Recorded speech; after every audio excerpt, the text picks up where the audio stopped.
ಎಲ್ಲರಿಗೂ ನಮಸ್ಕಾರ. Welcome to my YouTube channel.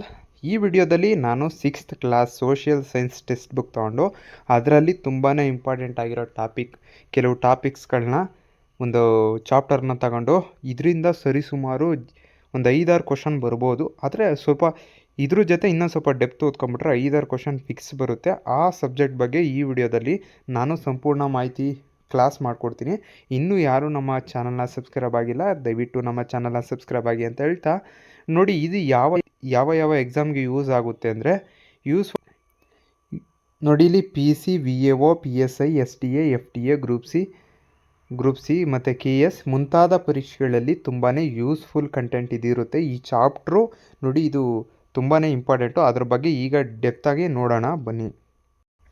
ನಾವು ಇಲ್ಲಿ ನೋಡ್ಬೋದು ಕರ್ನಾಟಕ ಸರ್ಕಾರ ಸಮಾಜ ವಿಜ್ಞಾನ ಟೆಕ್ಸ್ಟ್ ಬುಕ್ ಭಾಗ 1ನಲ್ಲಿ ಕನ್ನಡ ಮಾಧ್ಯಮ. ಇದರಲ್ಲಿ ಯಾವ ಟಾಪಿಕ್ ತಗೊತಾ ಇದ್ದೀವಿ ಅಂದರೆ ನೋಡಿ, ನಾವು ಇದರಲ್ಲಿ ಇವತ್ತು ನಮ್ಮ ಹೆಮ್ಮೆಯ ಕರ್ನಾಟಕ ಅನ್ನೋ ಒಂದು ಟಾಪಿಕ್ ತಗೊಂಡು ಈ ಚಾಪ್ಟ್ರು 3ನೇ ಚಾಪ್ಟ್ರು ಕ್ಲಾಸ್ ತುಂಬಾ ಇಂಪಾರ್ಟೆಂಟು. KE ಅವರು ಇದರಿಂದನೇ ಸುಮಾರು ಪ್ರಶ್ನೆಗಳು ಕೇಳ್ತಾರೆ, ಅದಕ್ಕೋಸ್ಕರ ತುಂಬಾ ಇಂಪಾರ್ಟೆಂಟು. ಇದರಲ್ಲಿ ನಾವು ಕ್ಲಾಸ್ ಮಾಡೋಣ ಬನ್ನಿ. ನೋಡಿ ಇಲ್ಲಿ ನಾವು ನೋಡ್ತಾ ಇರೋದೇನು, ನಮ್ಮ ಹೆಮ್ಮೆಯ ರಾಜ್ಯ ಕರ್ನಾಟಕ ಅನ್ನೋ ಒಂದು ಇದು ನೋಡ್ತಾ ಇದ್ದೀವಿ. ಇದು 3ನೇ ಚಾಪ್ಟರು. ಬನ್ನಿ ಸ್ವಲ್ಪ ನೋಡೋದಾದರೆ ಮೊದಲಿಗೆ ನಾವು ಕರ್ನಾಟಕ ರಾಜ್ಯದ ಮ್ಯಾಪ್ ನೋಡಬಹುದು. ಇಲ್ಲಿ ಬೀದರ್, ಕಲಬುರಗಿ, ಯಾದಗಿರಿ, ವಿಜಯಪುರ, ರಾಯಚೂರು, ಬಾಗಲಕೋಟೆ, ಕೊಪ್ಪಳ, ಬೆಳಗಾವಿ, ನಂತರ ಬಳ್ಳಾರಿ, ವಿಜಯನಗರ, ಹಾವೇರಿ, ಉತ್ತರ ಕನ್ನಡ. ನೋಡಿ, ನಾವು ಮ್ಯಾಪ್ನ ರೀಡಿಂಗ್ ಮಾಡಿದ್ರೆ ಕ್ವಶನ್ ಆನ್ಸರ್ನ ತುಂಬಾ ಕ್ಲಿಯರಾಗಿ ಹೇಳ್ಬೋದು. ನೋಡಿ, ಅದಕ್ಕೋಸ್ಕರ ಮ್ಯಾಪ್ ರೀಡಿಂಗ್ ತುಂಬಾ ಇಂಪಾರ್ಟೆಂಟ್ ಆಗ್ತದೆ. ನೋಡಿ, ಇಲ್ಲಿ ನಮ್ಮ ರಾಜ್ಯದಲ್ಲಿ 4 ವಿಭಾಗಗಳನ್ನು ಮಾಡ್ತೇವೆ. ಒಂದು ಕಲಬುರಗಿ ವಿಭಾಗ, ಒಂದು ಬೆಳಗಾವಿ ವಿಭಾಗ ಮತ್ತು ಬೆಂಗಳೂರು ಮೈಸೂರು ವಿಭಾಗ. ನೋಡಿ, ಕಲಬುರಗಿ ಅಂದರೆ ಕಲ್ಯಾಣ ಕರ್ನಾಟಕ. ಯಾವ್ಯಾವ ಜಿಲ್ಲೆಗಳು? ಬೀದರ್, ಕಲಬುರಗಿ, ಯಾದಗಿರಿ, ರಾಯಚೂರು, ಕೊಪ್ಪಳ, ಬಳ್ಳಾರಿ, ವಿಜಯನಗರವಾಗ್ತದೆ. ನಂತರ ಇಲ್ಲಿ ಬೆಳಗಾವಿ ಅಂತ ನೋಡಿದ್ರೆ ವಿಜಯಪುರ, ಬಾಗಲಕೋಟೆ, ಬೆಳಗಾವಿ, ಧಾರವಾಡ, ಗದಗ, ಹಾವೇರಿ, ಉತ್ತರ ಕರ್ನಾಟಕ ಆಗ್ತದೆ. ನೋಡಿ, ಈ ರೀತಿ ಮ್ಯಾಪಲ್ಲೇ ನಾವು ಗ್ಯಾಪ್ನ ಇಟ್ಕೊಳಕ್ಕೆ ಟ್ರೈ ಮಾಡಿದ್ರೆ ನಮಗೆ ಚೆನ್ನಾಗಿ ಗ್ಯಾಪ್ನ ಬರ್ತದೆ. ಇವಾಗ ಶಿವಮೊಗ್ಗದ ಪಕ್ಕ ಯಾವುದಿದೆ ಅಂದರೆ ಉತ್ತರ ಕನ್ನಡ, ಉಡುಪಿ. ಈ ರೀತಿ ಆರಾಮಾಗಿ ನಾವು ಗೆಸ್ ಆರಾಮಾಗಿ ಮಾಡ್ಬೋದು. ನೋಡಿ, ಇಲ್ಲಿ ತುಂಬ ಇಂಪಾರ್ಟೆಂಟು. ನೋಡಿ, ಇಲ್ಲಿ ನಮ್ಮ ರಾಜ್ಯದಲ್ಲಿ ಆಡಳಿತದ ಅನುಕೂಲಕ್ಕಾಗಿ 4 ಕಂದಾಯ ವಿಭಾಗಗಳನ್ನು ಮಾಡಿಕೊಳ್ಳಲಾಗಿದೆ. ಅವುಗಳು ಯಾವ್ಯಾವು ಅಂತಂದರೆ ನೋಡಿ, ಫಸ್ಟ್ನೇದು ಬೆಂಗಳೂರು ವಿಭಾಗ 9 ಜಿಲ್ಲೆಗಳಿದೆ. ನಂತರ ಮೈಸೂರು ವಿಭಾಗ 8 ಜಿಲ್ಲೆಗಳನ್ನು ಒಳಗೊಂಡಿದೆ. ನಂತರ ಬೆಳಗಾವಿ ವಿಭಾಗ 7 ಜಿಲ್ಲೆಗಳನ್ನು ಹೊಂದಿದೆ. ನಂತರ ಕಲಬುರಗಿ 7 ಜಿಲ್ಲೆಗಳನ್ನು ಹೊಂದಿದೆ. ಇದರಲ್ಲಿ ನಾವು ಫಸ್ಟ್ನೇದು ಯಾವ್ದು ತೊಗೊತಾ ಇದ್ದೀವಿ ಅಂದರೆ ಮೊದಲಿಗೆ ನಾವು ಬೆಂಗಳೂರು ಡಿಸ್ಟಿಕ್ಕನ್ನು ತೊಗೊತಾ ಇದ್ದೀವಿ. ಬೆಂಗಳೂರು ವಿಭಾಗವನ್ನು ತಗೊಳ್ತಾ ಇದ್ದೀವಿ. ಬೆಂಗಳೂರು ವಿಭಾಗ ತುಂಬಾ ಇಂಪಾರ್ಟೆಂಟು. ಇಲ್ಲಿ ನೋಡಿ, ನಮ್ಮ ರಾಜ್ಯದ ರಾಜಧಾನಿ ಬೆಂಗಳೂರು, ಇದೆಲ್ಲರಿಗೂ ಗೊತ್ತೇ ಇರ್ತದೆ. ಇದು ಒಂದು ಕಂದಾಯ ವಿಭಾಗವಾಗಿದೆ. ಇಲ್ಲಿ ಎಷ್ಟು ಜಿಲ್ಲೆಗಳಿದೆ ಅನ್ನೋದು ತುಂಬಾ ಇಂಪಾರ್ಟೆಂಟು. ಎಷ್ಟು ಜಿಲ್ಲೆಗಳಿದೆ ಅಂತ ಸಾಕಷ್ಟು ಬಾರಿ ಕೇಳಿದ್ದಾರೆ. 9 ಜಿಲ್ಲೆಗಳಿದೆ. ಅವುಗಳ ಹೆಸರು ಹೀಗಿವೆ ನೋಡಿ: ಬೆಂಗಳೂರು ನಗರ, ಬೆಂಗಳೂರು ಗ್ರಾಮಾಂತರ, ಕೋಲಾರ, ಚಿಕ್ಕಬಳ್ಳಾಪುರ, ಬೆಂಗಳೂರು ದಕ್ಷಿಣ ಅಂದರೆ ರಾಮನಗರ, ಮತ್ತು ತುಮಕೂರು, ಚಿತ್ರದುರ್ಗ, ದಾವಣಗೆರೆ, ಶಿವಮೊಗ್ಗ. ಇವುಗಳು ಟೋಟಲ್ 9 ಜಿಲ್ಲೆಗಳು ಬೆಂಗಳೂರು ವಿಭಾಗದಲ್ಲಿ ನೋಡ್ತೇವೆ. ನೋಡಿ, ಇವಾಗ ತುಂಬ ಇಂಪಾರ್ಟೆಂಟು. ಇವಾಗ ಬೆಂಗಳೂರು ದಕ್ಷಿಣ ಅಂತ ಮಾಡಿದ್ದಾರೆ. ಯಾವುದನ್ನು? ರಾಮನಗರ ಎಂಬ ಹೆಸರನ್ನು ತೆಗೆದುಬಿಟ್ಟು ಬೆಂಗಳೂರು ದಕ್ಷಿಣ ಅಂತ ಮಾಡಿದ್ದಾರೆ. ಇದು ತುಂಬಾ ಇಂಪಾರ್ಟೆಂಟ್ ಆಗ್ತದೆ. ನೋಡಿ, ಭೂಪಟನ ಕರೆಕ್ಟಾಗಿ ನಾವು ಅನಾಲಿಸಿಸ್ ರೀಡಿಂಗ್ ಮಾಡಿದ್ರೆ ಆರಾಮಾಗಿ ಇವನ್ನೆಲ್ಲ ಕ್ಲೀನಾಗಿ ನಾವು ನೋಡ್ಕೊಬಹುದು. ಬನ್ನಿ ನೆಕ್ಸ್ಟ್ ನೋಡೋಣ. ಚಾರಿತ್ರಿಕ ಹಿನ್ನೆಲೆ ನೋಡಿದ್ರೆ ನೋಡಿ, ಇಲ್ಲಿ ಕರ್ನಾಟಕದಷ್ಟೇ ಪ್ರಾಚೀನ ಚಾರಿತ್ರಿಕ ಎಲ್ಲೊಂದಿದೆ ಹಿನ್ನೆಲೆ ಬೆಂಗಳೂರು ಭಾಗ ಹೊಂದಿದೆ. ಮೊದಲು ಆಳಿದ ಅರಸರೆಂದರೆ ಕುವಲಾಲಪುರ, ಈಗಿನ ಕೋಲಾರ. ರಾಜಧಾನಿಯಾಗಿ ಗಂಗರು ಆಳ್ವಿಕೆ ಮಾಡಿದ್ರು. ಅವರ ರಾಜಧಾನಿ ಯಾವುದಿತ್ತು? ಕುವಲಾಲಪುರ, ಈಗಿನ ಕೋಲಾರ ಆಗಿದೆ.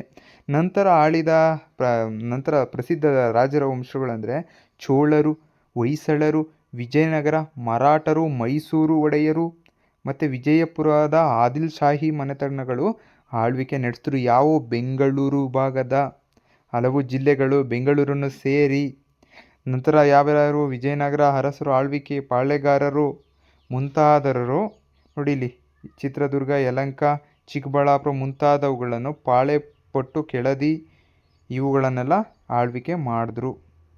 ನಂತರ ನೋಡಿ ಇದು ಬೆಂಗಳೂರು ವಿಭಾಗದ ಒಂದು ಭೂಪಟವಾಗ್ತದೆ. ಬೆಂಗಳೂರು ವಿಭಾಗದ ಭೂಪಟ ಇಲ್ಲಿ ನೋಡ್ಬೋದು. ನಾವು ಮೊದಲಿಗೆ ಇಲ್ಲಿ ಬೆಂಗಳೂರು ನಗರನ ಕಾಣ್ತೀವಿ. ಇಲ್ಲಿ ಬೆಂಗಳೂರು ಗ್ರಾಮಾಂತರ, ಇದು ಬೆಂಗಳೂರು ದಕ್ಷಿಣ, ಇಂದಿನ ರಾಮನಗರ, ಈಗಿನ ಬೆಂಗಳೂರು ದಕ್ಷಿಣ, ಕೋಲಾರ ನಂತರ ಇಲ್ಲಿ ನೋಡಿರ್ಬೋದು ಚಿಕ್ಕಬಳ್ಳಾಪುರ, ತುಮಕೂರು, ಚಿತ್ರದುರ್ಗ, ದಾವಣಗೆರೆ, ಶಿವಮೊಗ್ಗ. ಇದು ಭೂಪಟನೇ ಅನಾಲಿಸಿಸ್ ಮಾಡಿ ಭೂಪಟನ ಕ್ಲೀನಾಗಿ ಮೈಂಡಲ್ಲಿ ಸೆಟ್ ಮಾಡ್ಕೊಳ್ಳಿ.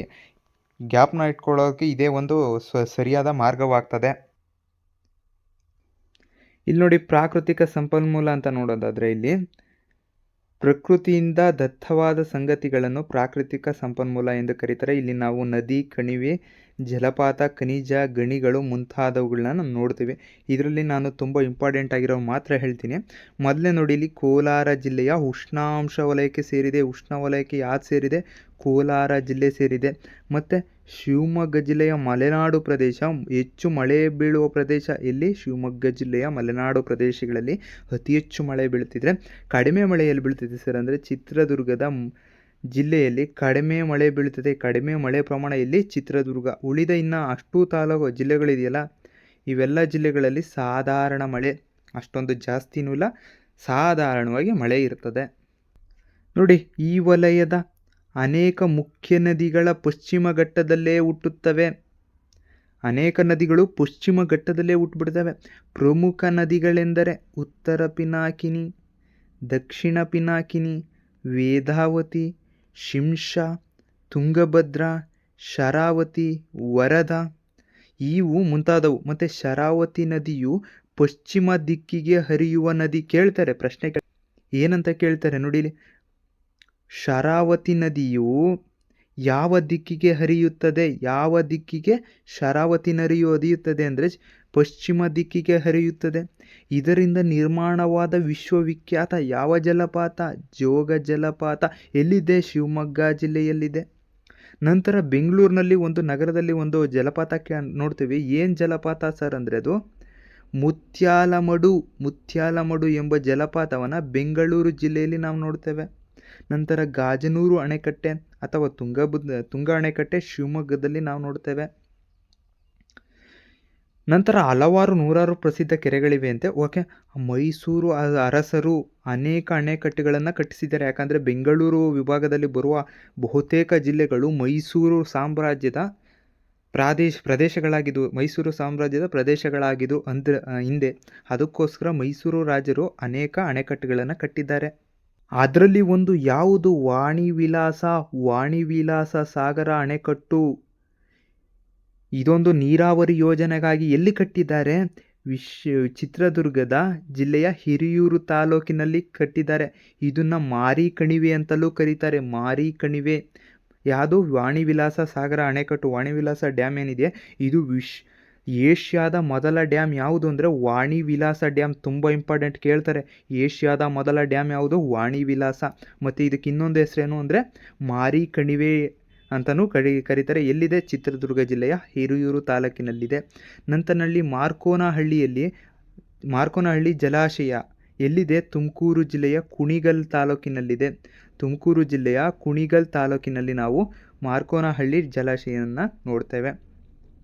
ನಂತರ ಇಲ್ಲಿ ನೋಡಿ ಈ ವಿಭಾಗದಲ್ಲಿ ಅನೇಕ ಖನಿಜ ನಿಕ್ಷೇಪಗಳಿದೆ. ಒಂದು ನಿಕ್ಷೇಪಗಳಲ್ಲಿ ಸಮೃದ್ಧವಾಗಿದೆ. ಇಡೀ ದೇಶದಲ್ಲೇ ಸಮೃದ್ಧವಾದ ಚಿನ್ನದ ಗಣಿಗಳು ಕರ್ನಾಟಕದ ರಾಜ್ಯದಲ್ಲಿದೆ. ದೇಶದಲ್ಲಿ ಹೋಲಿಕೆ ಮಾಡಿದ್ರೆ ಕರ್ನಾಟಕದಲ್ಲಿ ಅತಿ ಹೆಚ್ಚು ಚಿನ್ನದ ಗಣಿಗಳಿರೋದು. ಮೊದಲಿಗೆ ಕೋಲಾರದ ಚಿನ್ನದ ಗಣಿ ಪ್ರಸಿದ್ಧವಾಗಿತ್ತು. ಕೋಲಾರದ ಚಿನ್ನದ ಗಣಿ ಅತ್ಯಂತ ಪ್ರಸಿದ್ಧವಾಗಿತ್ತು. ಆದರೆ ಈಗ ಚಿನ್ನದ ಅದಿರು ಮುಗಿದು ಹೋಗಿದೆ. ಎಲ್ಲಿ? ಕೋಲಾರ ಚಿನ್ನದ ಗಣಿಯಲ್ಲಿ, KGF ಅಂತೀವಲ್ಲ ಅಲ್ಲಿ.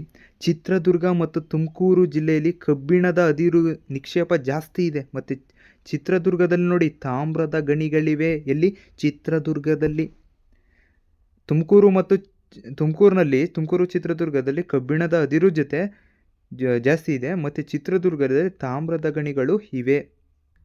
ನಂತರ ನೋಡಿ ಅರಣ್ಯಗಳು, ವನ್ಯಪ್ರಾಣಿಗಳು, ರಾಷ್ಟ್ರೀಯ ಉದ್ಯಾನಗಳು ಅಂತ ನೋಡೋದಾದರೆ ಇಲ್ಲಿ ಬೆಂಗಳೂರು ವಿಭಾಗದಲ್ಲಿ, ಈ ಬೆಂಗಳೂರು ವಿಭಾಗ ಏನಿದೆ ನೋಡಿ ಕಂದಾಯ ವಿಭಾಗ, ಅದರಲ್ಲಿ ಶಿವಮೊಗ್ಗ ಜಿಲ್ಲೆಯಲ್ಲೇ ದಟ್ಟವಾದ ಅರಣ್ಯ ಇದೆ. ಅತಿ ಹೆಚ್ಚು ಅರಣ್ಯ ಹೊಂದಿದೆ ಯಾವುದು? ಶಿವಮೊಗ್ಗ. ಓನ್ಲಿ ಇದು ಬೆಂಗಳೂರು ವಿಭಾಗದಲ್ಲಿ ಮಾತ್ರ. ಅದೇ ಕರ್ನಾಟಕದಲ್ಲಿ ಹೆಚ್ಚು ಯಾವ ಜಿಲ್ಲೆಯಲ್ಲಿ ಏನು ಅರಣ್ಯ ಪ್ರದೇಶ ಹೊಂದಿದೆಯಾ ಅದು ಉತ್ತರ ಕನ್ನಡ ಆಗ್ತದೆ. ಉತ್ತರ ಕನ್ನಡದಲ್ಲಿ ಅತಿ ಹೆಚ್ಚು ಅರಣ್ಯ ಪ್ರದೇಶ ಹೊಂದಿದೆ. ನಂತರ ನೋಡಿ ಇಲ್ಲಿ ಬೆಂಗಳೂರು ನಗರ ಜಿಲ್ಲೆಯಲ್ಲಿ ಅರಣ್ಯ ಪ್ರದೇಶದ ವಿಸ್ತೀರ್ಣ ತುಂಬ ಕಡಿಮೆ. ಬೆಂಗಳೂರು ನಗರದಲ್ಲಿ ಅರಣ್ಯ ಎಲ್ಲ ಐತಪ್ಪ, ಬರೀ ಕಟ್ಟಡಗಳೇ ತುಂಬಿರುವ ಬೆಂಗಳೂರು ನಗರದಲ್ಲಿ ಅರಣ್ಯ ತುಂಬ ಕಡಿಮೆ ಇದೆ. ಇದು ತುಂಬ ಇಂಪಾರ್ಟೆಂಟ್. ನಂತರ ನೋಡಿ ಇಲ್ಲಿ ಈ ವಿಭಾಗದ ಜಿಲ್ಲೆಗಳಲ್ಲಿ ನಿತ್ಯ ಹರಿದುರ್ನ ಅರಣ್ಯಗಳನ್ನು ನೋಡ್ತೀವಿ. ಎಲೆ ಉದುರಿಸುವ ಅರಣ್ಯಗಳನ್ನು ನೋಡ್ತೇವೆ. ಸಹ್ಯಾದ್ರಿ ಪರ್ವತಗಳನ್ನು ನೋಡ್ತೀವಿ. ಶಿವಮೊಗ್ಗ ಜಿಲ್ಲೆಯ ಗಡಿ ಭಾಗದಲ್ಲಿ ಹಾದು ಹೋಗ್ತವೆ. ಇವು ಸಹ್ಯಾದ್ರಿ ಪರ್ವತಗಳು, ನಿತ್ಯ ಹರಿದುರ್ನ ಕಾಡುಗಳು, ಇವುಗಳನ್ನೆಲ್ಲ ನಾವೆಲ್ಲಿ ಶಿವಮೊಗ್ಗದ ಜಿಲ್ಲೆಯ ಗಡಿ ಭಾಗದಲ್ಲಿ ನೋಡ್ತೇವೆ. ನೋಡಿ ಇಲ್ಲಿ ಆಲದ ಮರಗಳು, ಹುಣಸೆ ಮರಗಳು, ಶ್ರೀಗಂಧ, ದಿಂಡಿಗ, ತೇಗ, ಜಾಲಿ, ಮಾವಿನ ಮರಗಳು, ಬೇವಿನ ಮರಗಳು ಮುಂತಾದವು. ಇವನ್ನೆಲ್ಲ ಸುಮ್ಮನೆ ಹಂಗೆ ನೋಡ್ಕೊಳ್ಳಿ. ಮತ್ತು ಇನ್ನೊಂದು ತುಂಬ important, most repeated question, expected question ಯಾವುದು ಅಂದರೆ, ಈ ವಿಭಾಗದಲ್ಲಿರುವ ಅತಿ ಎತ್ತರದ ಬೆಟ್ಟ ಯಾವುದು ಅಂದರೆ ಚಿತ್ರದುರ್ಗ ಜಿಲ್ಲೆಯ ರಾಲೂರು ರಾಮೇಶ್ವರ ಗುಡ್ಡ. ತುಂಬ ಇಂಪಾರ್ಟೆಂಟು ಕೇಳ್ತಾರೆ. ನಂತರ ನೋಡಿ ಪ್ರಸಿದ್ಧ ಗುಡ್ಡಗಳೆಂದರೆ, ಅದರಲ್ಲಿ ಚಿತ್ರದುರ್ಗದಲ್ಲಿ ಪ್ರಸಿದ್ಧ ಗುಡ್ಡಗಳೆಂದರೆ ಕವಲೇನು ದುರ್ಗ, ಚಂದ್ರಗುತ್ತಿ, ಕೊಡಚಾದ್ರಿ, ನಂದಿದುರ್ಗ ಇತ್ಯಾದವು ಅತ್ಯಂತ ಪ್ರಮುಖವಾದವು. ನೋಡಿ ಇದು ತುಂಬಾ ಇಂಪಾರ್ಟೆಂಟ್. ನೆಕ್ಸ್ಟ್ ಟಾಪಿಕ್ ಏನು? ಬೆಂಗಳೂರು ವಿಭಾಗದಲ್ಲಿರುವ ಪ್ರಮುಖ ಧಾಮಗಳು ಹೀಗಿವೆ ಅಂತ ಕೇಳಿದ್ದಾರೆ. ನೋಡಿ ಇದು ಯಾವ ಡಿಸ್ಟಿಕ್ಕಲ್ಲಿಯೇ ಬರುತ್ತದೆ ಅಂತ ತುಂಬಾ ಇಂಪಾರ್ಟೆಂಟ್ ಆಗ್ತದೆ. ನೋಡಿ ಇಲ್ಲಿ ಜೋಗಿಮಟ್ಟಿ ವನ್ಯಜೀವಿ ಧಾಮ ಎಲ್ಲಿದೆ? ಚಿತ್ರದುರ್ಗದಲ್ಲಿದೆ. ಬನ್ನೇರುಘಟ್ಟ ರಾಷ್ಟ್ರೀಯ ಉದ್ಯಾನವನ ಬೆಂಗಳೂರು ನಗರದಲ್ಲಿದೆ. ಭದ್ರಾ ವನ್ಯಜೀವಿ ಧಾಮ ಶಿವಮೊಗ್ಗ ಜಿಲ್ಲೆ. ಶರಾವತಿ ವನ್ಯಜೀವಿ ಧಾಮ ಶಿವಮೊಗ್ಗ. ನಂತರ ಶೆಟ್ಟಿಹಳ್ಳಿ ವನ್ಯಜೀವಿ ಧಾಮ ಶಿವಮೊಗ್ಗ. ಗಡವಿ ಶಿವಮೊಗ್ಗ. ಮಂಡನ್ಗದ್ದೆ ಪಕ್ಷಿಧಾಮ. ನೋಡಿ ಇದು ಪಕ್ಷಿಧಾಮ, ಇವೆರಡು ನೋಡಿ, ಗಡವಿ ಮತ್ತು ಇವೆರಡು ಮಂಡನ್ಗದ್ದೆ ಪಕ್ಷಿಧಾಮಗಳು ಯಾವ ಡಿಸ್ಟಿಕಲ್ಲಿದೆ? ಶಿವಮೊಗ್ಗ ಜಿಲ್ಲೆಯಲ್ಲಿದೆ. ನೋಡಿ ಕಗ್ಗಲಡು ಪಕ್ಷಿಧಾಮ ಯಾವುದು? ತುಮಕೂರು ಜಿಲ್ಲೆಯಲ್ಲಿದೆ. ರಾಮದೇವರ ಬೆಟ್ಟ ರಣಹದ್ದು ಸಂರಕ್ಷಣಾ, ಇದು ತುಂಬ ಇಂಪಾರ್ಟೆಂಟ್. ಯಾಕಂದರೆ ಇದು ರಣಹದ್ದು ಸಂರಕ್ಷಣಾ ಧಾಮ ಎಲ್ಲಿದೆ? ರಾಮನಗರ, ಅಂದಿನ ರಾಮನಗರ, ಇಂದಿನ ಬೆಂಗಳೂರು ದಕ್ಷಿಣದಲ್ಲಿದೆ. ನಂತರ ಜಯಮಂಗಲಿ ಕೃಷ್ಣ ಮೃಗ ವನ್ಯಧಾಮ ತುಮಕೂರು ಜಿಲ್ಲೆಯಲ್ಲಿದೆ. ನೋಡಿ ಇದಿಷ್ಟು ಪ್ರಮುಖ ಧಾಮಗಳಾಗಿರ್ತವೆ. ಯಾವ ವಿಭಾಗ? ಬೆಂಗಳೂರು ವಿಭಾಗದ ಮಾತ್ರ ಇವು.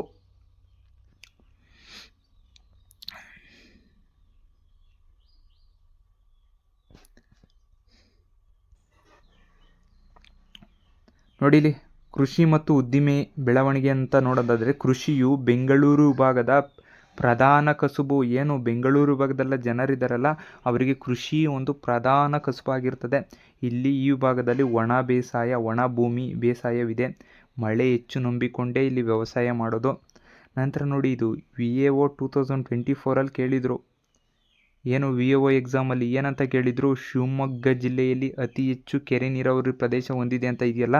ಕ್ವಶನ್ ಹೆಂಗೆ ಕೇಳಿದ್ರು ಅಂದರೆ, ಶಿವಮೊಗ್ಗ ಜಿಲ್ಲೆಯಲ್ಲಿ ಯಾವ ನೀರಾವರಿ ಹೆಚ್ಚು ಪ್ರಸಿದ್ಧಿ ಪ್ರದೇಶ ಹೊಂದಿದೆ ಅಂದರೆ ಕೆರೆ ನೀರಾವರಿ ಕೇಳಿದರು.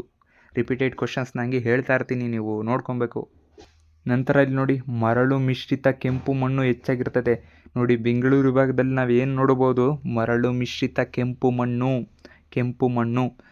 ಎರೆಮಣ್ಣು ಕೆಲವು ಭಾಗಗಳಲ್ಲಿ ಕಾಣುತ್ತದೆ. ಹೆಚ್ಚು ಭಾಗ ಯಾವುದು ಅಂದರೆ ಕೆಂಪು ಮಣ್ಣೇ ಕಾಣ್ತೀವಿ. ಇಲ್ಲಿ ಪ್ರಮುಖ ಬೆಳೆಗಳೆಂದರೆ ರಾಗಿ, ಮೆಕ್ಕೆಜೋಳ, ಭತ್ತ, ಕಡಲೆಕಾಯಿ, ಬೇಳೆಕಾಳು ಮುಂತಾದವುಗಳನ್ನ ನೋಡ್ತೀವಿ. ವಾಣಿಜ್ಯ ಬೆಳೆಗಳೆಂದರೆ ತೆಂಗಿನಕಾಯಿ, ಅಡಿಕೆ ತುಂಬ ಇದೆ, ಹತ್ತಿ ಕೂಡ ಮತ್ತು ಕಬ್ಬು ಕೂಡ ಬೆಳೀತಾರೆ. ರೇಷ್ಮೆ ಉದ್ಯಮಕ್ಕೆ ಮೂಲವಾದ ಹಿಪ್ಪು ನೇರಳೆಯನ್ನು ಬೆಂಗಳೂರು ನಗರ ಜಿಲ್ಲೆ ಮತ್ತು ಬೆಂಗಳೂರು ಗ್ರಾಮಾಂತರ, ದಕ್ಷಿಣ ರಾಮನಗರ, ಕೋಲಾರ ಹೆಚ್ಚು ಬೆಳೀತಾರೆ. ನೋಡಿ ರಾಮನಗರ ಬೆಂಗಳೂರು ದಕ್ಷಿಣ ಅಂತ ಇದೆಯಲ್ಲ, ಇವಾಗ ಹೆಚ್ಚು ರೇಷ್ಮೆಗೆ ಪ್ರಸಿದ್ಧಿ ಯಾವುದು ಅಂದರೆ ರಾಮನಗರ. ತುಂಬ ಇಂಪಾರ್ಟೆಂಟು, ಕೇಳೋ ಚಾನ್ಸಸ್ ತುಂಬಾ ಇರುತ್ತದೆ. ಇನ್ನೊಂದು ಪ್ರಮುಖ ಪಾಯಿಂಟ್ ನೋಡಿ, ಈ ಭಾಗದಲ್ಲಿ ಜನರು ಹೆಚ್ಚಾಗಿ ರಾಗಿ ಮುದ್ದೆಯನ್ನೇ ಜಾಸ್ತಿ ಬಳಸ್ತಾರೆ ಮತ್ತು ಅಕ್ಕಿನೂ ಬಳಸ್ತಾರೆ. ರಾಗಿ ಮತ್ತು ಅಕ್ಕಿ ರೊಟ್ಟಿ ತಿಂತಾರೆ. ಇದು ತುಂಬಾ ಕೇಳ್ತಾರೆ, ಏನು ಈ ಬೆಂಗಳೂರು ಭಾಗದಲ್ಲಿ ಹೆಚ್ಚು ಜನ ಯಾವ ಆಹಾರ ಅಂದರೆ ಮುದ್ದೆ ಫುಡ್ಡನ್ನು ಜಾಸ್ತಿ ತಿಂತಾರೆ. ನಾನು ಇಂಪಾರ್ಟೆಂಟ್ ಇರೋದು ಮಾತ್ರ ಹೇಳ್ಕೊಳ್ತೀನಿ, ನೀವು ಬೇಸಿಕ್ ಇನ್ನಿದ್ದು ನೀವೇ ನೋಡ್ಕೊಬೇಕಾಗ್ತದೆ. ನೋಡಿ, ಈ ಇಬ್ಬರು ಕಾಣಿಸ್ತಾ ಇದ್ದಾರಲ್ಲ, ಈ ಇಬ್ಬರು ಕೂಡ ಬೆಂಗಳೂರು ವಿಭಾಗ ಅಭಿವೃದ್ಧಿ ಹೊಂದಲಿಕ್ಕೆ ತುಂಬ ಶ್ರಮಿಸಿದ್ರು. ಯಾರು? Sir M Visvesvaraya, Bharat Ratna sir M Visvesvaraya ಮತ್ತು ನಾಲ್ವಡಿ ಕೃಷ್ಣರಾಜ ಒಡೆಯರು. ನೋಡಿ, ನಮ್ಮ ಸರ್ ಎಂ ವಿಶ್ವೇಶ್ವರಯ್ಯನವರು KRS ಡ್ಯಾಮ್ನ ಕಟ್ಟಿದ್ರು, ಕೃಷ್ಣರಾಜ ಸಾಗರವನ್ನು ಕಟ್ಟಿದ್ರು. ಮತ್ತು ನಾಲ್ವಡಿ ಕೃಷ್ಣರಾಜ ಒಡೆಯರು ಮೈಸೂರು ಒಡೆಯರಲ್ಲಿ ಅತ್ಯಂತ ಪ್ರಸಿದ್ಧ ಒಡೆಯರು. ಯಾರು? ನಾಲ್ವಡಿ ಕೃಷ್ಣರಾಜ ಒಡೆಯರು. ಕೇಳ್ತಾರೆ, ತುಂಬ ಇಂಪಾರ್ಟೆಂಟು. ಇಲ್ಲಿ ನೋಡಿ, ನೆಕ್ಸ್ಟು ನಮ್ಮ ವಿವಿಧ ರಾಜರು ದಿವಾನರುಗಳ ಬಗ್ಗೆ ತಿಳಿಯೋದಾದರೆ, ಇವರು ನಮ್ಮ ಮೈಸೂರು ರಾಜರು ಏನಿದ್ದಾರೆ ನೋಡಿ, ಕೈಗಾರಿಕೆಗೆ ಅತಿ ಹೆಚ್ಚು ಪ್ರಾಮುಖ್ಯತೆ ಕೊಡ್ತಿದ್ರು. ನಮ್ಮ ರಾಜರುಗಳು ಮತ್ತು ದಿವಾನರುಗಳು, ಒಡೆಯರಿದಾರಲ್ಲ, ಮೈಸೂರು ಒಡೆಯರು ಅವರು. ನೋಡಿ ಇಲ್ಲಿ ಶೇಷಾದ್ರಿ ಅಯ್ಯರ್ ಅದರಲ್ಲಿ ಪ್ರಮುಖರು. ಅವರು ದಿವಾನರ ಕಾಲದಲ್ಲಿ ಅವರು ಆಗಿದ್ದಾಗ ಶಿವನ ಸಮುದ್ರದಲ್ಲಿ ಜಲವಿದ್ಯುತ್ ಯೋಜನೆಯನ್ನು ಕೈಗೆತ್ಕೊಂಡ್ರು.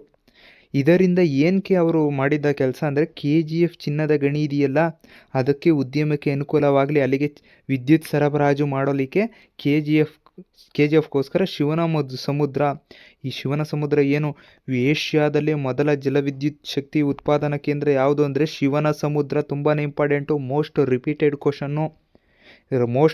ಕ್ವಶನ್ನು ನಾವು ನೀವು ಸ್ವಲ್ಪ ಚೆನ್ನಾಗಿ ಅರ್ಥ ಮಾಡ್ಕೊಬೇಕಾಗ್ತದೆ. ನಂತರ ಅದು ಬಿಟ್ಟರೆ ಯಾರು ಪ್ರಮುಖ ದಿವಾನರು ಅಂದರೆ ಸರ್ ಎಂ ವಿಶ್ವೇಶ್ವರಯ್ಯ, ಮಿರ್ಜಾ ಇಸ್ಮಾಯಿಲ್, ಇನ್ನೂ ಅನೇಕರಿದ್ದಾರೆ. ಅವರುಗಳು ಕೈಗಾರಿಕೆಗೆ ಅದರಲ್ಲೂ ಈ ಮೂವರು ಕೈಗಾರಿಕೆಗೆ ಹೆಚ್ಚು ಪ್ರಾಮುಖ್ಯತೆ ಕೊಡ್ತಾಯಿದ್ರು. ವಿಶೇಷವಾಗಿ ಅವರು ಸರ್ ಎಂ ವಿಶ್ವೇಶ್ವರಯ್ಯವರನ್ನ ನಾವು ನೋಡೋದಾದರೆ ಇವರ ಕೊಡುಗೆ ಅಪಾರವಾಗಿದೆ. ಇವ್ರನ್ನ ಅದಕ್ಕೆ ನಾವು ಏನಂತೀವಿ? ಕರ್ನಾಟಕ ಕೈಗಾರಿಕಾ ವಲಯದ ನಿರ್ಮಾತೃ. ತುಂಬ ಇಂಪಾರ್ಟೆಂಟು, ಕೇಳಿದ್ದಾರೆ, ಸುಮಾರು ಸರಿ ಕೇಳಿದ್ದಾರೆ. ಕರ್ನಾಟಕ ಕೈಗಾರಿಕಾ ವಲಯದ ನಿರ್ಮಾತೃ ಎಂದು ಯಾರನ್ನ ಕರೀತಾರೆ? ಸರ್ ಎಂ ವಿಶ್ವೇಶ್ವರಯ್ಯ ಅವ್ರನ್ನ ಕರೀತಾರೆ. ಇವರು ನಾಲ್ವಡಿ ಕೃಷ್ಣರಾಜ ಒಡೆಯರು ಸ್ವಲ್ಪ ಮುಂದಾಲೋಚನೆಯ ಕಾರ್ಯರೂಪಕ್ಕೆ ಇಳಿಸಿದರು. ನಾಲ್ವಡಿ ಕೃಷ್ಣರಾಜ ಒಡೆಯರ ಮುಂದಾಲೋಚನೆ ಇವರೇ ಅಧ್ಯಯನ ಮಾಡಿಬಿಟ್ಟು ಎಲ್ಲ ಅಭಿವೃದ್ಧಿ ಕೆಲಸಗಳನ್ನ ಮಾಡ್ತಾಯಿದ್ರು. ನಂತರ ನೋಡಿ, ಇಲ್ಲಿ ಬೆಂಗಳೂರು ರಾಷ್ಟ್ರದಲ್ಲಿ ಪ್ರಮುಖ ಕೈಗಾರಿಕಾ ಕೇಂದ್ರವಾಗಿ ಬೆಳೀತು ಇವರ ಕಾಲದಲ್ಲಿ. ಶಿವಮೊಗ್ಗ ಜಿಲ್ಲೆಯ, ತುಂಬ ಇಂಪಾರ್ಟೆಂಟ್ ನೋಡಿದ್ದು, ಶಿವಮೊಗ್ಗ ಜಿಲ್ಲೆಯ ಭದ್ರಾವತಿ ಕಬ್ಬಿಣ ಮತ್ತು ಉಕ್ಕು ಕಾರ್ಖಾನೆ ಇದೆ. ಎಲ್ಲಿ? ಶಿವಮೊಗ್ಗದಲ್ಲಿ ಭದ್ರಾವತಿ. ಇದನ್ನು 1923ರಲ್ಲಿ ಸರ್ ಎಂ ವಿಶ್ವೇಶ್ವರಯ್ಯವರು ಸ್ಥಾಪನೆ ಮಾಡ್ತಾರೆ. ಅದನ್ನು ಇವತ್ತು ಪ್ರಸ್ತುತ ಏನು ಹೆಸರು ನಾಮಕರಣ ಮಾಡಿದ್ದಾರೆ ಅಂದರೆ ವಿಶ್ವೇಶ್ವರಯ್ಯ ಕಬ್ಬಿಣ ಮತ್ತು ಉಕ್ಕು ಕಾರ್ಖಾನೆ ನಿಯಮಿತ ಅಂತ ಮರುನಾಮಕರಣ ಮಾಡಿದ್ದಾರೆ. ಎಷ್ಟರಲ್ಲಿ ಅಂತ ನೋಡೋದಾದರೆ, ಪ್ರಸ್ತುತ ಮೊನ್ನೆ ರೀಸೆಂಟಲ್ಲೇ ಮಾಡಿದ್ರು. ನಂತರ ನೋಡಿ, ಇಲ್ಲಿ ಕಾಗದದ ಕಾರ್ಖಾನೆಯನ್ನು ಕ್ರಿಸ್ತಶಕ 1936ರಲ್ಲಿ ಸ್ಥಾಪನೆ ಮಾಡ್ತು. ಇಲ್ಲಿ ಕಾಗದದ ಕಾರ್ಖಾನೆಯನ್ನು ಸ್ಟಾರ್ಟ್ ಆಗಿದೆ. ಎಲ್ಲಿ? ಸರ್ ಎಂ ವಿಶ್ವೇಶ್ವರ ಕಬ್ಬಿಣ ಮತ್ತು ಉಕ್ಕು ಕಾರ್ಖಾನೆಯಲ್ಲಿ. ನಂತರ ಇನ್ನೊಂದು ಪಾಯಿಂಟ್ ನೋಡಿ, ರಾಜ್ಯದ ಮೊದಲ ಸಿಮೆಂಟ್ ಕಾರ್ಖಾನೆ ಭದ್ರಾವತಿಯಲ್ಲಿ ಸ್ಥಾಪನೆಗೊಂಡಿದೆ.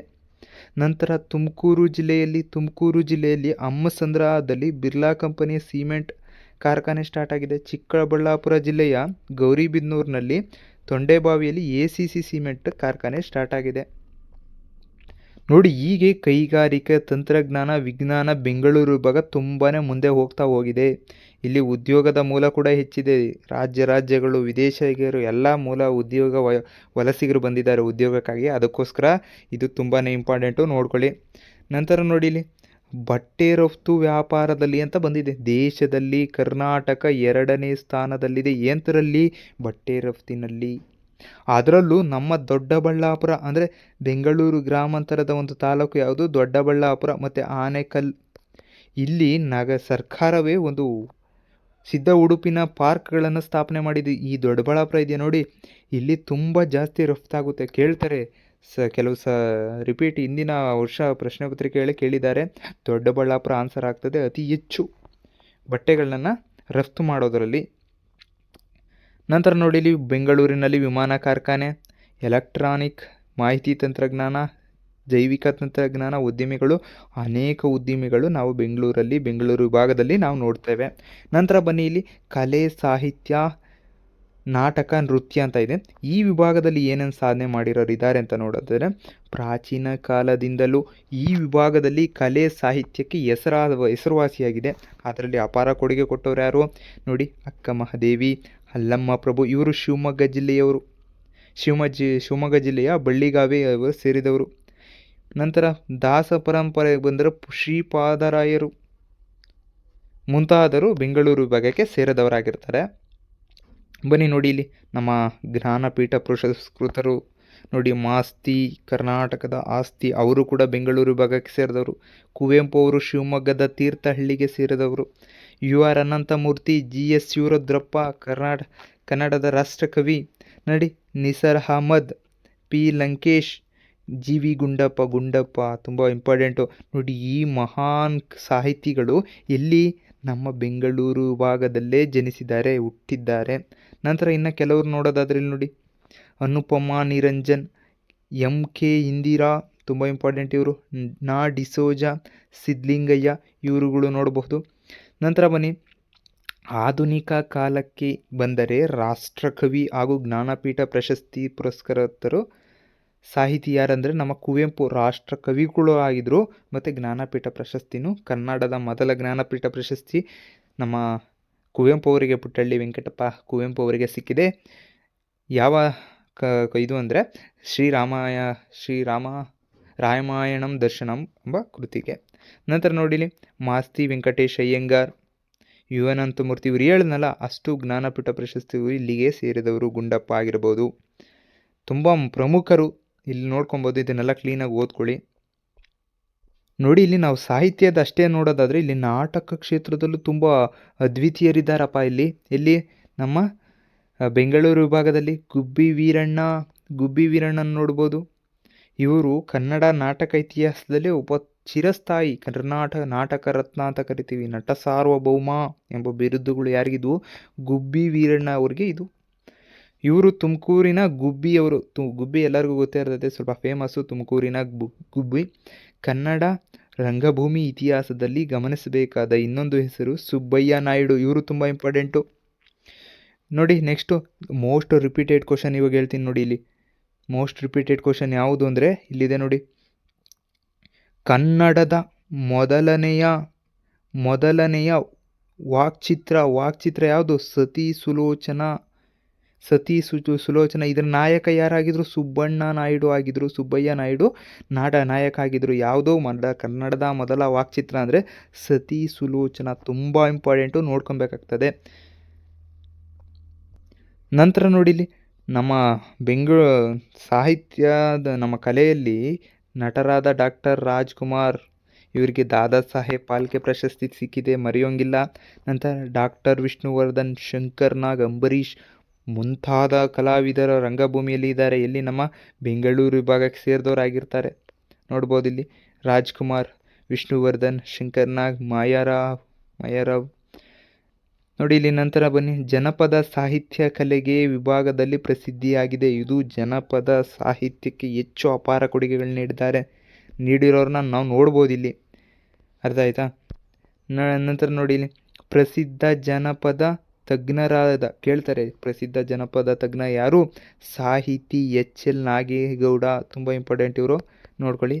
ಜನಪದ ಲೋಕ ಬೆಂಗಳೂರು ದಕ್ಷಿಣ ಜಿಲ್ಲೆಯಲ್ಲಿ ಇನ್ನೊಂದು ಕೇಳ್ತಾರೆ, ಜನಪದ ಲೋಕ ಎಲ್ಲಿದೆ ಅಂದರೆ ಬೆಂಗಳೂರು ದಕ್ಷಿಣ ಜಿಲ್ಲೆಯಲ್ಲಿದೆ. ಅಂದಿನ ರಾಮನಗರ, ಇಂದಿನ ಬೆಂಗಳೂರು ದಕ್ಷಿಣ.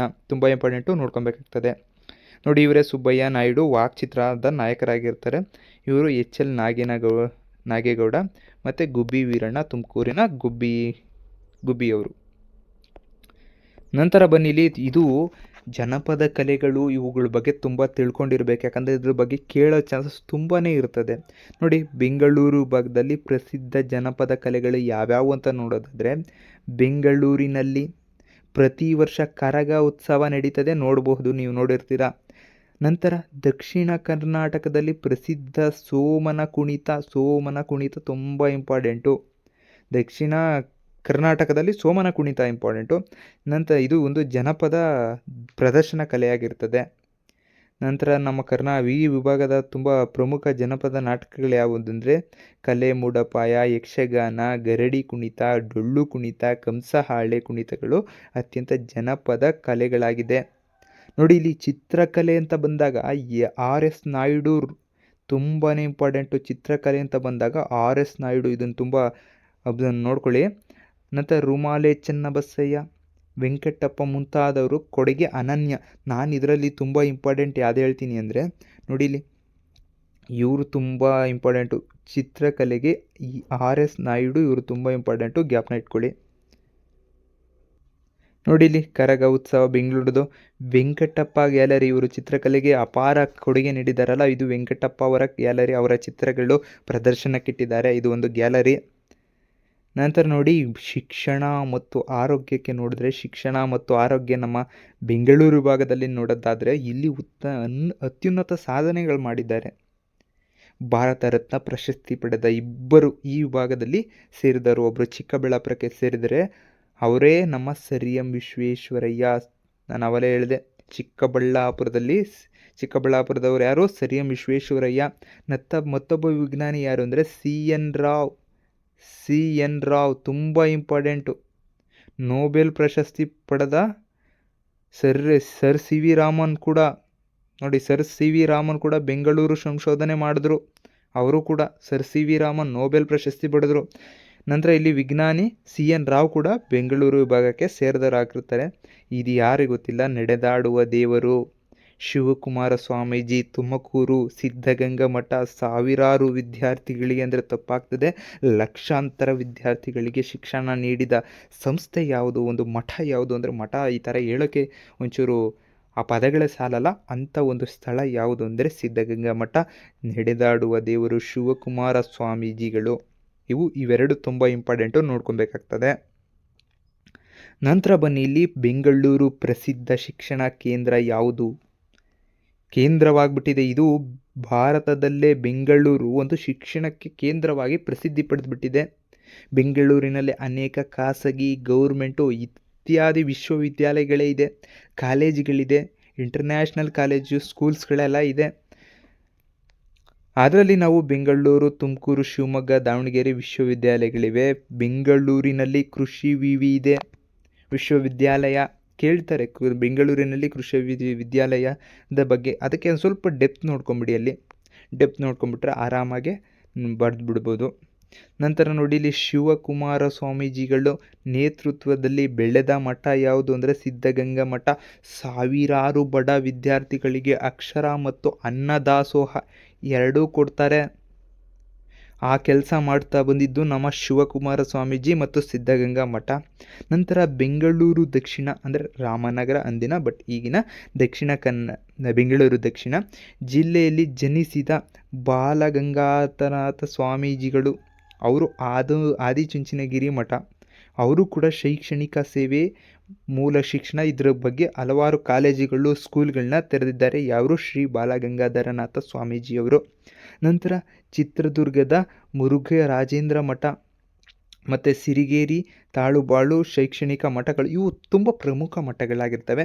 ಅದರಲ್ಲೂ ಎರಡು ಇಂಪಾರ್ಟೆಂಟ್ ಯಾವುದು ಅಂದರೆ ಆದಿಚುಂಚನಗಿರಿ ಮತ್ತು ಸಿದ್ಧಗಂಗಾ ಮಠ ತುಂಬಾ ಇಂಪಾರ್ಟೆಂಟು. ಅವನ್ನ ಮಾತ್ರ ಹೆಚ್ಚು ಕಾನ್ಸಂಟ್ರೇಟ್ ಮಾಡಿರಿ. ನೋಡು, ಇವರೇ ಬಾಲಗಂಗಾಧರನಾಥ ಸ್ವಾಮೀಜಿಗಳಾಗಿರ್ತಾರೆ. ನಂತರ ಬನ್ನಿ, ಪ್ರಾಕೃತಿಕ ಸಂಪತ್ತು. ಬೆಂಗಳೂರು ವಿಭಾಗವು ಸಾಂಸ್ಕೃತಿಕವಾಗಿ ಇಲ್ಲಿ ನೋಡಿ, ಸಾಂಸ್ಕೃತಿಕ ಸಂಪತ್ತು ಅಂತ ಕೇಳಿರೋದು, ಸಾರಿ, ಸಾಂಸ್ಕೃತಿಕವಾಗಿ ಶ್ರೀಮಂತವಾಗಿದೆ. ಯಾವುದು? ಬೆಂಗಳೂರು ವಿಭಾಗ. ಇಲ್ಲಿ ಧಾರ್ಮಿಕ, ಪ್ರಾವಾಸಿಕ ಕೇಂದ್ರಗಳು, ಜಾತ್ರೆ, ಹಬ್ಬ ಹರಿದಿನಗಳು, ತುಂಬ ಉತ್ಸವಗಳು ನಡೀತವೆ. ಅದರ ಬಗ್ಗೆ ನೋಡೋದಾದರೆ ನೋಡಿ ಇಲ್ಲಿ ರಾಜಕೀಯ ಮತ್ಸದಿಗಳು ರಾಜ್ಯ ನಿರ್ಮಾಣಕ್ಕೆ ಅಪಾರ ಕೊಡುಗೆ ನೀಡಿದ್ದಾರೆ. ನೋಡಿ ಕರ್ನಾಟಕದ ಏಕೀಕರಣದ ರೂವಾರಿ ಕೆಂಗಲ್ ಹನುಮಂತಯ್ಯನವರು ಈ ವಿಭಾಗಕ್ಕೆ ಸೇರಿದವರು. ಇನ್ನೊಬ್ರು ನೋಡಿ ಕರ್ನಾಟಕದ ಏಕೀಕರಣ ರೂವಾರಿ ಕೆಂಗಲ್ ಹನುಮಂತಯ್ಯರಾಗ್ತಾರೆ. ಕರ್ನಾಟಕದ ಏಕೀಕರಣದ ಪಿತಾಮಹ ಯಾರು ಅಂತ ಕೇಳಿದ್ರೆ ಡೆಪ್ಯೂಟಿ ಚನ್ನಬಸಪ್ಪ. ತುಂಬ ಇಂಪಾರ್ಟೆಂಟ್, ಇದು ತುಂಬ ರಿಪೀಟೆಡ್ ಕ್ವಶನ್ನು, ಗ್ಯಾಪ್ನ ಇಟ್ಕೊಬೇಕಾಗ್ತದೆ. ನಂತರ ನೋಡಿ ಈ ಭಾಗದಲ್ಲಿ ನೋಡಿ ಇವರು ವಿಧಾನಸೌಧವನ್ನು ಕಟ್ಟಿದ್ರು. ಇಲ್ಲಿದೆಯಲ್ಲ, ಈ ವಿಧಾನಸೌಧವನ್ನು ಕಟ್ಟಿದ್ರೆ ಯಾರು? ಕೆಂಗಲ್ ಹನುಮಂತಯ್ಯನವರು. ಅಂದಿನ ಮುಖ್ಯಮಂತ್ರಿಗಳಾಗಿದ್ದರು, ವಿಧಾನಸೌಧವನ್ನು ನಿರ್ಮಾಣ ಮಾಡಿಸಿದ್ರು. ಮತ್ತೊಬ್ಬ ಏಕೀಕರಣ ಹೋರಾಟಗಾರ ಯಾರು ಅಂದರೆ ಎಸ್ ನಿಜಲಿಂಗಪ್ಪ. 1950 ನವೆಂಬರ್ 1ರಲ್ಲಿ ಮೈಸೂರು ರಾಜ್ಯ ಪುನರ್ವಿಂಗಡಣೆ ಆಯ್ತಲ್ಲ, ಅಂದಿನ ಮುಖ್ಯಮಂತ್ರಿ ಯಾರು ಅಂತ ಕೇಳಿದ್ರೆ ಎಸ್ ನಿಜಲಿಂಗಪ್ಪ. ತುಂಬಾ ಇಂಪಾರ್ಟೆಂಟು. ನಂತರ ಪರಿಸರದ ಮತ್ತೊಂದು ಪೋಷಣೆ ಅಂದರೆ ಸಾಲು ಮರದ ತಿಮ್ಮಕ್ಕ. ತುಂಬಾ ಇಂಪಾರ್ಟೆಂಟು. ಕ್ರಿಕೆಟಲ್ಲಿ ನೋಡೋದಾದರೆ ಅನಿಲ್ ಕುಂಬ್ಳೆ ತುಂಬ ಅಸಾಧಾರಣ ಕ್ರಿಕೆಟ್ನಲ್ಲಿ ಸಾಧನೆ ಮಾಡಿದ್ದಾರೆ. ರಾಘವೇಂದ್ರ ಸ್ವಾಮೀಜಿಗಳು ಮುಂತಾದವರುಗಳು ಈ ವಿಭಾಗದಲ್ಲೇ ನೋಡ್ತೇವೆ. ಇಲ್ಲಿ ನೋಡ್ಬೋದು ವಿಧಾನಸೌಧ, ಲಾಲ್ಬಾಗ್. ಇಲ್ಲಿ ನೋಡಿ ನಮ್ಮ ಕೆಂಗಲ್ ಹನುಮಂತಯ್ಯನವರು, ಎಸ್ ನಿಜಲಿಂಗಪ್ಪ ಅವನು ತುಂಬ ಕೇಳ್ತಾರೆ. 1950 ನವೆಂಬರ್ 1 ಅಂದಿನ ಮುಖ್ಯಮಂತ್ರಿಗಳು ಯಾರಾಗಿದ್ದರು ಅಂದರೆ ಎಸ್ ನಿಜಲಿಂಗಪ್ಪ. ಮತ್ತು 1973 ನವೆಂಬರ್ 1 ಅಂದಿನ ಕರ್ನಾಟಕ ಮರುನಾಮಕರಣ ಆಯ್ತಲ್ಲ, ಅಂದಿನ ಮುಖ್ಯಮಂತ್ರಿ ಯಾರು ಅಂತ ಕೇಳಿದಾಗ ಡಿ ದೇವರಾಜ ಅರಸು. ಇದು ತುಂಬಾ ಇಂಪಾರ್ಟೆಂಟು, ನೋಡ್ಕೊಬೇಕಾಗ್ತದೆ. ನಂತರ ಬನ್ನಿ, ಭಾರತದ ಸ್ವಾತಂತ್ರ್ಯ ಹೋರಾಟದಲ್ಲಿ ಬೆಂಗಳೂರು ಭಾಗದಲ್ಲಿ ಯಾರ್ಯಾರು ಪ್ರಮುಖರಿದ್ದರು? ಮೈಸೂರು ರಾಜ್ಯದ ಮುಖ್ಯಮಂತ್ರಿಗಳಾದ ಕೆ ಸಿ ರೆಡ್ಡಿ. ತುಂಬ ಇಂಪಾರ್ಟೆಂಟು, ನೋಡ್ಕೊಳ್ಳಿ. ಕೆ ಸಿ ರೆಡ್ಡಿ ಕರ್ನಾಟಕದ ಮೊದಲ ಮುಖ್ಯಮಂತ್ರಿ ಆಗಿರ್ತಾರೆ. ಎರಡನೇ ಮುಖ್ಯಮಂತ್ರಿ ಯಾರು ಅಂದರೆ ಕೆಂಗಲ್ ಹನುಮಂತಯ್ಯನವರು. ನಂತರ ಅವಲೇ ಹೇಳಿದ್ನಲ್ಲ, ವಿಶಾಲ ಮೈಸೂರು ರಾಜ್ಯದ ಪ್ರಥಮ ಮುಖ್ಯಮಂತ್ರಿ ಎಸ್ ನಿಜಲಿಂಗಪ್ಪ. ನಂತರ ಎರಡನೆಯ ಮುಖ್ಯಮಂತ್ರಿ ಅಂದರೆ ವಿಶಾಲ ಕರ್ನಾಟಕದ ಎರಡನೇ ಮುಖ್ಯಮಂತ್ರಿ ಕಡಿದಾಳ್ ಮಂಜಪ್ಪ. ನೋಡಿ ಇವರು ತುಂಬ ಮುಖ್ಯವರು. ಇವರು ಹೋರಾಟದಲ್ಲೂ ಭಾಗವಹಿಸಿದ್ರು. ಯಾವುದು? ಸ್ವಾತಂತ್ರ್ಯ ಹೋರಾಟದಲ್ಲೂ ಭಾಗವಹಿಸಿದ್ರು. ನೋಡಿ ಇವರೆಲ್ಲ ಕರ್ನಾಟಕ ಏಕೀಕರಣದ ರೂವಾರಿಗಳು ಆಗಿದ್ದರು. ನಂತರ ನೋಡಿ ಶಾಂತವೇರಿ ಗೋಪಾಲಗೌಡರು. ಕನ್ನಡ ನಾಡು ಕಂಡ ಮಹಾನ್ ಆದರ್ಶವಾದಿ ಯಾರು? ಶಾಂತವೇರಿ ಗೋಪಾಲಗೌಡರು. ತುಂಬ ಇಂಪಾರ್ಟೆಂಟ್, ಇವರು ನೋಡ್ಕೊಳ್ಳಿ. ಇವರು ಶಿವಮೊಗ್ಗ ಜಿಲ್ಲೆಯ ತೀರ್ಥಹಳ್ಳಿ ತಾಲೂಕಿನ ಅರಗದಲ್ಲಿ 14 ಮಾರ್ಚ್ 1923 ಜನಿಸಿದರು. 28ನೇ ವಯಸ್ಸಿನಲ್ಲಿ ಯುವಕರಾಗಿದ್ದ ಇವರು ಗೋಪಾಲಗೌಡರು 1951 ಕಾಗೋಡು ಚಳುವಳಿ. ನೋಡಿ ಒಂದು 2022 ಯಾವುದೋ ಒಂದು KE ಎಕ್ಸಾಮಲ್ಲಿ ಕೇಳಿದರು, ಕಾಗೋಡು ಭೂ ಚಳುವಳಿಗೆ ಯಾರು ಪ್ರಮುಖರಾಗಿದ್ದರು ಅಂತ ಕೇಳಿದರು. ಆವಾಗ ಆನ್ಸರ್ ಯಾವುದು? ಶಾಂತವೇರಿ ಗೋಪಾಲಗೌಡರು. ತುಂಬ ಇಂಪಾರ್ಟೆಂಟು. ಕಾಗೋಡು ಚಳುವಳಿ ಅಂತ ಇದೆಯಲ್ಲ, ಇಲ್ಲಿ ತುಂಬಾ ಇಂಪಾರ್ಟೆಂಟ್ ಆಗ್ತದೆ. ಕಾಗೋಡು ಭೂ ಚಳುವಳಿ ಯಾರು? ಶಾಂತವೇರಿ ಗೋಪಾಲಗೌಡರು. ಇವ್ರ ಬಗ್ಗೆ ಇದು ಸ್ವಲ್ಪ ಕ್ಲೀನಾಗಿ ಓದ್ಕೊಂಬಿಡಿ. ನೋಡಿ ಇದಿಷ್ಟು ನಾನು ಮಾಡಿದ್ನಲ್ಲ. ನೆಕ್ಸ್ಟ್ ಬರೋದು ಮೈಸೂರು ವಿಭಾಗ ಆಗ್ತದೆ. ನೋಡಿ ನಾನು ಇದುವರೆಗೂ ಮಾಡಿದ್ದು ಬೆಂಗಳೂರು ವಿಭಾಗದ ಬಗ್ಗೆ. ಬೆಂಗಳೂರು ವಿಭಾಗದ ಸಂಪೂರ್ಣ ಕ್ಲಾಸ್ನ ಮಾಡಿದ್ದೀನಿ. ಈ ಕ್ಲಾಸ್ ನಿಮಗೆ ತುಂಬಾ ಯೂಸ್ಫುಲ್ ಆಯಿತು ಅಂದ್ಕೊತೀನಿ. ಯೂಸ್ಫುಲ್ ಆಗಿದ್ದರೆ ದಯವಿಟ್ಟು ನಮ್ಮ ಚಾನಲ್ನ ಸಬ್ಸ್ಕ್ರೈಬ್ ಮಾಡಿ.